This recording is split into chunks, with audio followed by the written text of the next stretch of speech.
Nafis, currently working as a coder for TechCore, and today I'm going to be showing you how I make a prototype for a project we're currently doing with a company called GameSense 360 and Tech Launch Arizona. The main goal of this project is to make a headband that has haptic motors all around it, and so if the user wears it, it will take an audio input and convert it to haptic feedback to give the user a 360 audio experience. Alright, the first thing I'm going to do is first solder on the haptic motor into the board itself. So as you can see, it has the positive and negative leads over here for the board.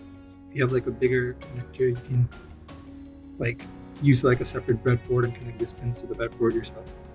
Okay, so I'm going to take that, take the haptic motor I showed previously. To start, I will put some solder on the leads.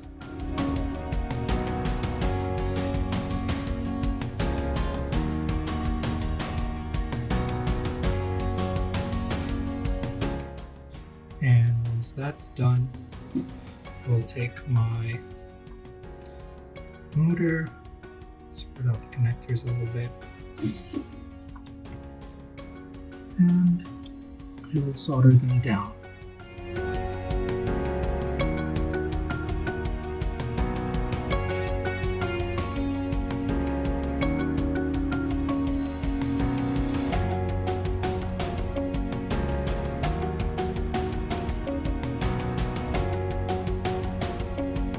Now that we have the haptic motor soldered in to the board, we will now proceed and connect the board to the Arduino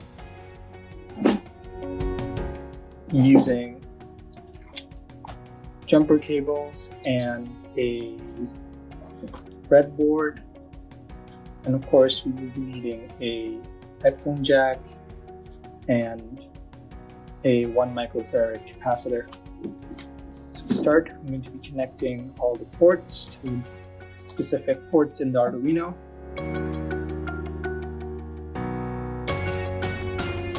Okay, so in the meantime, I would like to talk about the code that's going to power the circuit board.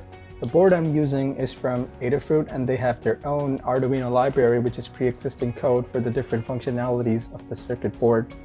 For my purpose, I'm just going to use the audio to vibe function, which is basically the code that we're going to use to power the circuit board from a smartphone's audio output and use it to vibrate a haptic motor.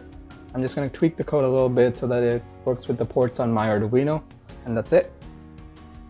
Now that everything is wired up, I'm going to power the Arduino directly from my laptop using this regular USB cable, and I'm going to upload the code for the haptic motor into the Arduino.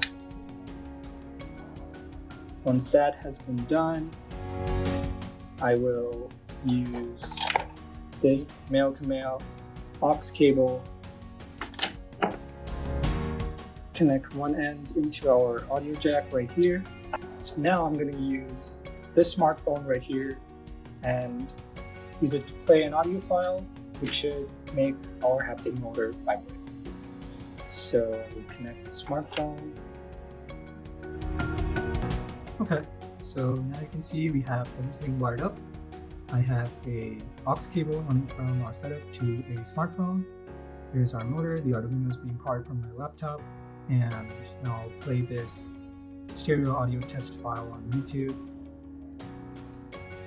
And you can see our motor is actually vibrating.